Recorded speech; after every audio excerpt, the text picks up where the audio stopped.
Good morning from WKYT News. I'm Bill Bryant. We welcome you to Kentucky Newsmakers. Hope you're having an enjoyable weekend and staying warm. More Kentuckians are going to college or getting training beyond high school to find better paying jobs and better pay. The Kentucky Community and Technical College system is a huge part of that effort. With 16 colleges and more than 70 campuses, it has a total enrollment of more than 100,000 students. KCTS has also been responding to a forensic audit that found no fraud or criminal behavior, but it did find ample room for improvement in its operations and delivery of services to students. Dr. Quarles is president of KCTS. He's a former state representative and state agriculture commissioner who also ran for governor in 2023. President Quarles, welcome. We appreciate you coming in very much. Happy New Year, Bill. And to you, thank you very much. Let's talk about, first of all, the scope of KCTS. I shortchanged you a little bit by talking about enrollment of above 100,000. It's considerably more than that.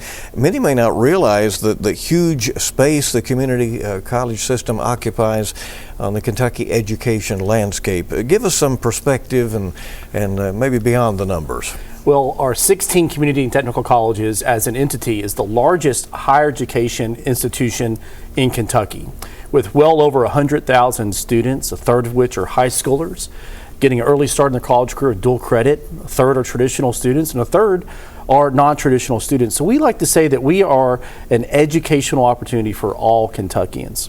We have 70 campuses, meaning that if we're not in your county, chances are we're in the county right next door. We have also 4,000 teammates at KCTS. And so when you look at our enrollment, we're roughly 3 times the size of the University of Kentucky, with the number of students choosing to better their lives with a community and technical college career path. Is remote learning a part of your landscape? Absolutely, and a lot of our students enjoy that because they're busy working. 60% of our students actually are working while they're going to college. It makes us a little unique. And so we are all about flexibility, the evening programs, traditional hours, but also online opportunities as well. Does it take a special kind of faculty to work in your organization? We have faculty and staff that are tremendously talented, and so we're happy that we have teammates that just want to help Kentucky out. And so we're actually always looking for talent. And if you're looking for a career with KCTS, let us know. You have an open enrollment policy. How many get an opportunity for higher education or training at KCTS that you probably otherwise wouldn't if it weren't for a policy like that? You know, as someone that grew up in rural Kentucky, that really has gotten to know the state really well, if not for our local community technical colleges, there's a certain amount of Kentuckians that may have never thought that they had the chance to go to college. They may not have believed in themselves. They may not have come from a family that valued education, or they may have said, maybe it's not for me. And so we are very, very intentional about saying we're a college for everybody and anybody that wants to try a new career path. And that includes adult learners. It also includes our incarcerated population. We're also intentionally working with those suffering from the scourge of addiction, so we're in our recovery centers as well. And so when we talk about the student body of KCTS, yes, we have the National Merit Scholars who are going on to MIT. We have traditional high schoolers graduating, want to knock out that associate's degree, then transfer to a Kentucky 4-year school. And we also have a lot of Kentuckians that may not have completed their high school degree. We actually are the biggest GED provider in Kentucky. We do well over 50% of all GEDs. And one of the neat things that people may not know about KCTS is that yes, we have a path towards a technical degree, say in aviation mechanic, a welder, HVAC. We have a path to transfer. We have a lot of Kentuckians that we teach and instruct that may not want a college degree, that they're there for workforce development, meaning a company may hire us to help educate their workforce on a new technology, new computer program, educate people how to weld. And so we actually go and work with thousands of businesses every year with training needs that may never lead to a credential. At the same time, do you have some who come there thinking they may not be capable of earning a degree, and then they get into a path and suddenly they're on track? Well, we believe in every one of our students, and so a lot of times we meet folks along the way that may not feel like they're college material, and that is absolutely a falsehood. That we want to make sure that we remind all Kentuckians, regardless of age or background, they're welcome at their local community and technical college. You're part of the largest student body in our state, and that we're going to help not only get you on a path, but also help find a job as well. And that's where KCTS plays a special role with workforce development in Kentucky. I like to say that our community colleges are the workforce juggernaut of our state, because we know that we need more Kentuckians in the workforce. And we, with 70 locations and teammates of thousands across our state, chances are we have a program that can help improve not only an individual's career success, a company's ability to upskill their employees, but we're also improving the economy and well-being of Kentuckians. So it's a culture, really, on your campuses, right? Yeah, it's a culture of can-do, that you matter, and that with our degree programs, we're going to help you get into a path that's going to lead to a high-paying job. And one of the neat things is that over half of our students are first-generation college goers. And that's something we take very seriously. Both my parents were first in their families to go to college. I took classes at a community college, LCC back then, now BCTC when I was at UK. And that we like to remind people that you can change generational poverty by going and getting a good, well-paying job with the skills that KCTS provides. Is that we are here not just for workforce needs, but we are changing the trajectory of our state. How aligned are your programs with the workforce needs, and how important is it to do that and to communicate with employers out there about the skill set they need for their businesses? Well, we regularly work with our businesses on a day-to-day basis at the college level, also in Versailles, where our system office is at. In fact, we have partnerships with over 3,000 businesses across the Commonwealth. I think it's a good start. We can always do better. And one of the things we've done since I started a year ago is that we've actually have gotten rid of programs that are of low relevancy or no enrollment. In fact, we've gotten rid of over 400 different classes or credentials. That way we can make room for expansion in areas that we know Kentucky needs a little bit more help with, say healthcare. We need more nurses. We need more people that run the hospitals. We need more mechanics. We need more people who work with their hands in our state. And so we're actually right-sizing KCTS right now. We just went through a huge internal study that we led this past year, which is now leading to reform legislation this session over in Frankfort.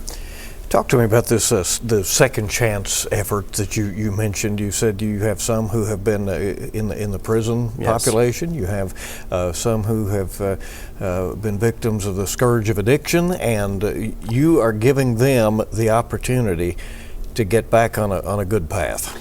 That's right. And so if you go to any one of our graduation ceremonies, whether it's someone getting their GED, someone who is going on to a 4-year college, or somebody that has had a couple bumps along the way in life, we want to make sure that every Kentuckian knows, including our employers, that we are educating people that want to work. And that includes those that are incarcerated, either in our jails or prisons. Half of our colleges are currently teaching Kentuckians who are exiting the criminal justice system right now. The best way to prevent them from going back to jail is give them a skill and trade that leads to a good paying job. And we're also working with our recovery community. Every county, city, and community in our state has a drug issue, and it's become personal. A lot of Kentuckians, we know our state has suffered more than others. We want to make sure that we are providing the resources that are needed for those facing the scourge of addiction. And I'll add one more element to this.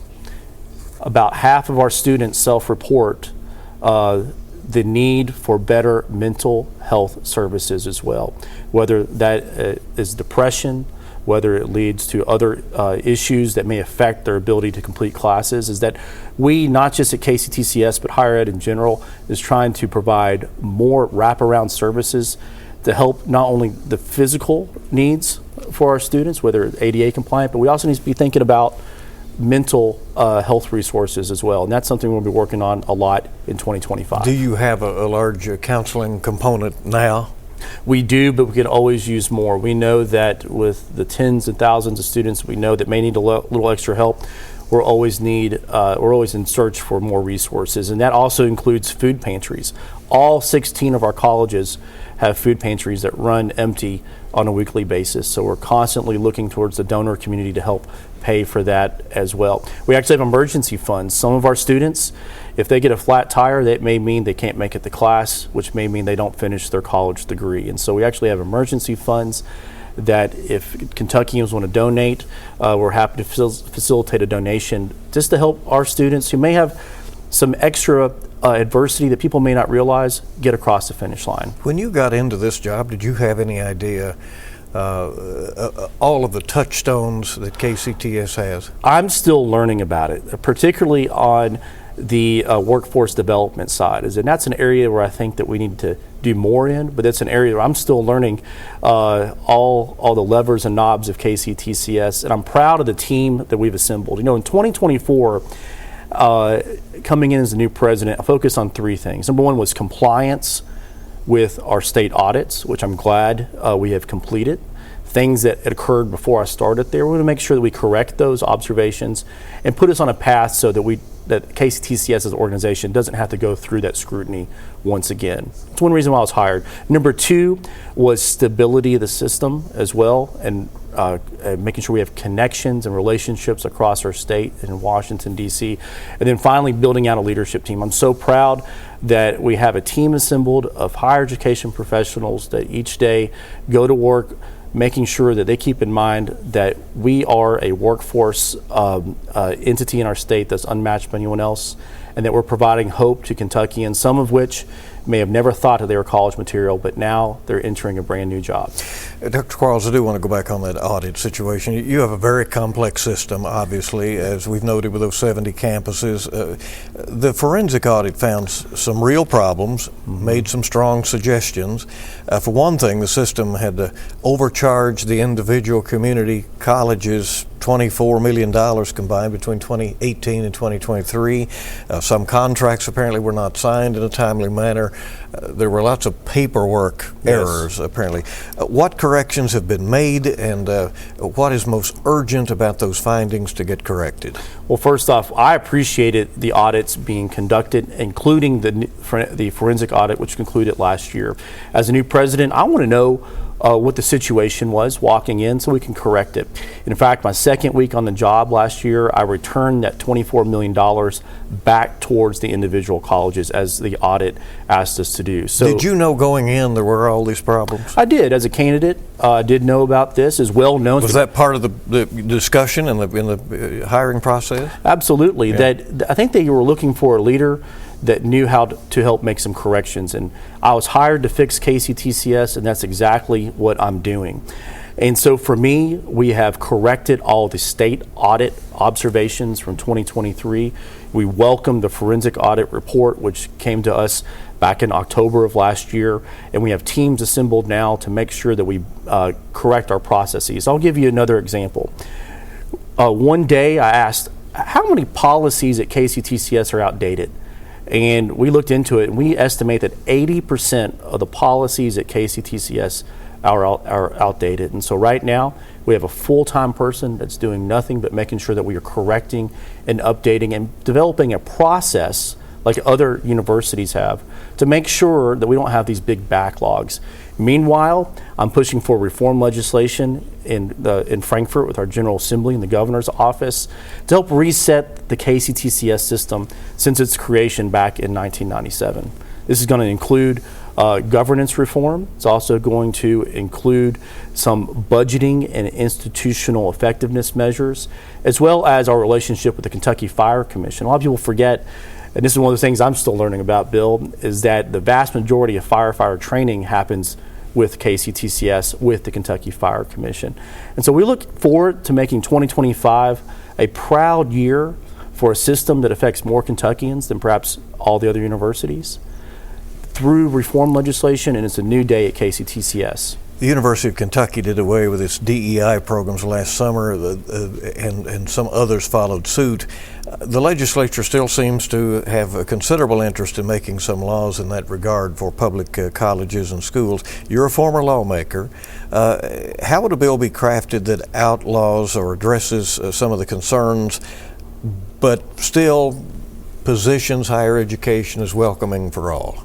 Well, we're a little unique at KCTCS because of the diversity of our student body. We have military veterans, we have adult learners, we have those that haven't completed high school yet. We also welcome people of all backgrounds because we're open admissions. And so for me, we're going to work with the General Assembly. We'll enact whatever law that probably will be passed this year. But we also took a reflection during my first year in office, first year on the job, to make sure that all of our employees are dedicated towards student success for everybody. So I'm proud to say that we did an internal review, and today all of our employees are dedicated towards the needs of all students. And so for us, KCTCS has the most diverse student body because we educate all Kentuckians regardless of their background. There's interest in 4-year degrees being awarded in southeastern Kentucky, and the legislature commissioned a study, and some information has come back on that. Can KCTCS play a role in whatever happens there in the mountains, the hazard area? Yes, and we need to. That we're so proud to have a strong presence in eastern Kentucky, and so it can be argued, and the study reflected this, is that perhaps there's an educational 4-year desert among publics in that area of the state. And so we're going to take the lead of the General Assembly, which way they want to go, but our ability to provide high quality education to all Kentuckians is a commitment we have for all corners of Kentucky. And if that means we need to pivot and change in one area of the state, like eastern Kentucky in the hazard area, we welcome that. We want to make sure that our community college presence is strong, but if we get the opportunity to work with a new entity, or we're instructed to by the General Assembly, we're here to help and make sure that we have the resources for eastern Kentucky, just like we do in other areas of the state. You have a lot of partnerships with other universities, and you have to play ball with them and, That's right. and assist them, even with privates. I was surprised to learn that you have some teamwork going on with the University of the Cumberlands, as That's an example, right. and some other places.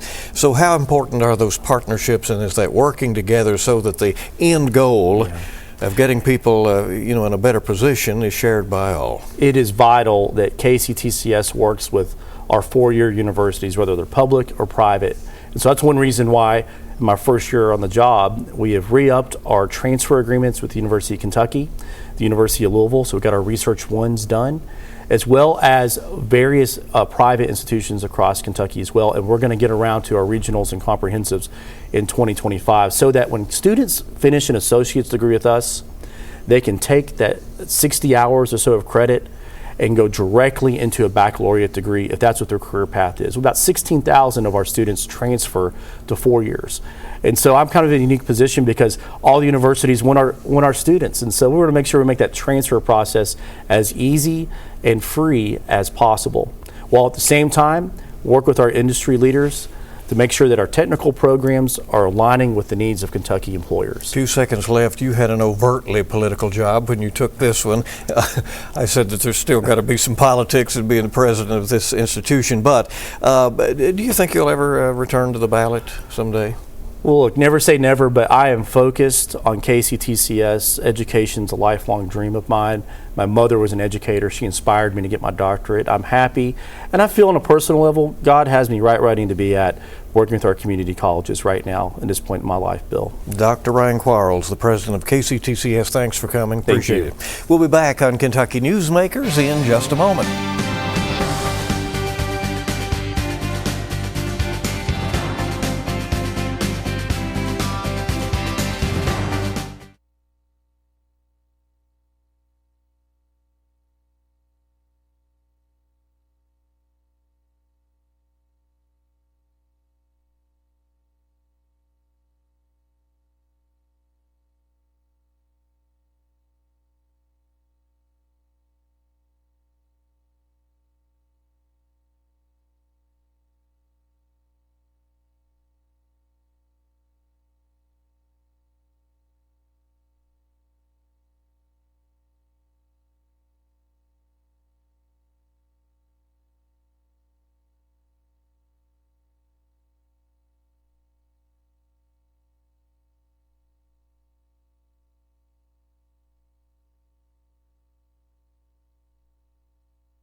We welcome you back to Kentucky Newsmakers. We all know the last couple of weeks have been a period of tough winter weather.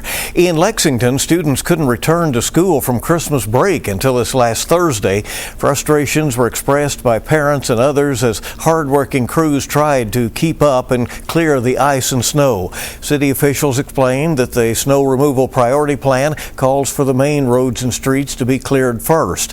The ice created a whole different challenge. Many residential streets remained frozen for more than 10 days. In response, city leaders announced major changes to Lexington's snow response plan. Let's come up with a plan in case it snows Monday. I don't want to talk about anything next year. I got to get through this winter. That's the main thing. And it can't be equipment that takes 3 and 4 months to order. I need it now, so let's stay in the present and see what we can do. And so I want to tell you what the strategy that we think we ought to follow, the steps that we are going to do with everybody's permission, that I think will help us. Okay, the first thing is Parks and Rec is ready to redeploy their existing snow plows. There's 8 of them.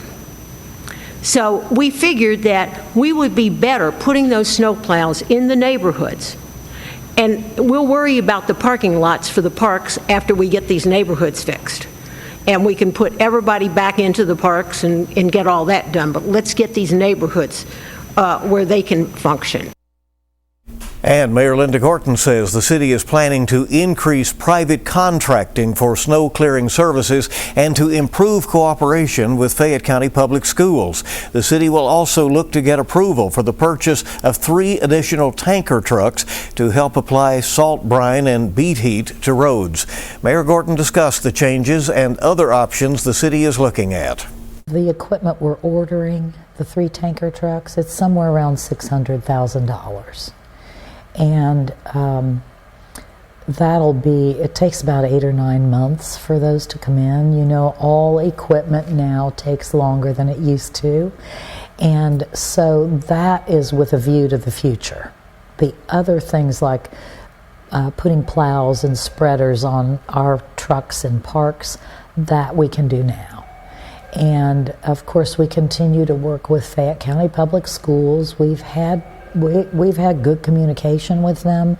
They give us their snow routes in April, and this past year then we had some adjustments to that snow plan in October. And so we'll continue to work with them. And I realize this has been terrible for people, particularly families with children in school. I mean, it's unpredictable. And so we're dedicated to doing our best to keep these streets clear. The one factor is always ice, and that definitely slows us down. We can't scoop ice. I mean, that's the trucks with plows are meant for snow. In order to handle ice, you have to have specialized equipment. The airport has a piece of equipment that has a kind of a brush in the front that is metal, and it grinds up the ice. They have to keep their runways clear. And we don't know if it would grind up asphalt. Their runways, I believe, are concrete. And so we're looking to see out there what equipment there might be and what other cities use for ice. Right now, we just don't have ice equipment. It's very expensive to keep ice equipment on hand, and particularly if you have an ice event every 3 or 4 years, it's a very expensive proposition. So we're looking at all the alternatives for ice, and we just ask for people's patience. People know they've got ice at their houses. I've got ice at my house. And we all understand this, that when it's on the street, it's another challenge that's very difficult to handle. All right, lots of things on the table right now. We'll be back in just a moment on WKYT's Kentucky Newsmakers with some words about tomorrow's Inauguration Day.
Welcome back to Kentucky Newsmakers from WKYT. Tomorrow, President-elect Donald Trump will take the oath of office and become the 47th President of the United States. Trump will officially take the oath at noon tomorrow.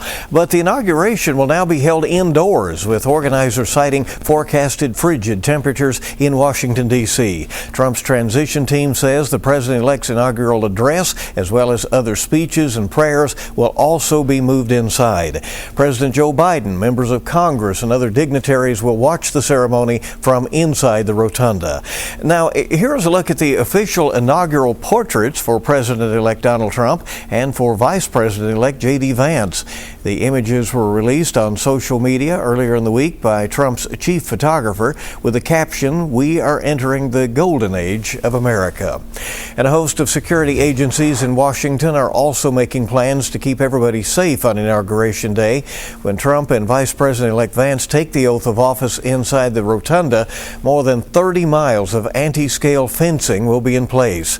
About 25,000 law enforcement and military personnel will be safeguarding the inauguration, including 7,800 National Guard authorized to protect the nation's capital and its 250,000 ticketed guests. The U.S. Secret Service is in charge of the vast security operation. The Secret Service will bring agents and other specialists from field offices across the country to provide a full slate of visible and invisible security measures. Dubbed a national special security event demanding the highest level of federal protection, the inauguration comes just days after two others, January 6th, the electoral count, and former President Jimmy Carter's funeral. Due to the changes caused by the frigid temperatures, a live viewing of the ceremony will be aired at the Capital One Arena, which will be open to supporters. And Trump says he will attend the arena at some point after he is sworn in and will also host a modified inaugural parade. He is also expected to hold a rally inside Capital One Arena. That was likely to be before the swearing in. WKYT will carry CBS News inauguration coverage throughout the day tomorrow. We will have some Kentucky angles on our newscasts. And next week on Kentucky Newsmakers, Kentucky Senate Majority Leader Max Wise and State Representative Chad All of Lexington are scheduled to be our guests. We do thank you for joining us for this edition of Kentucky Newsmakers, and we hope you make it a good week ahead.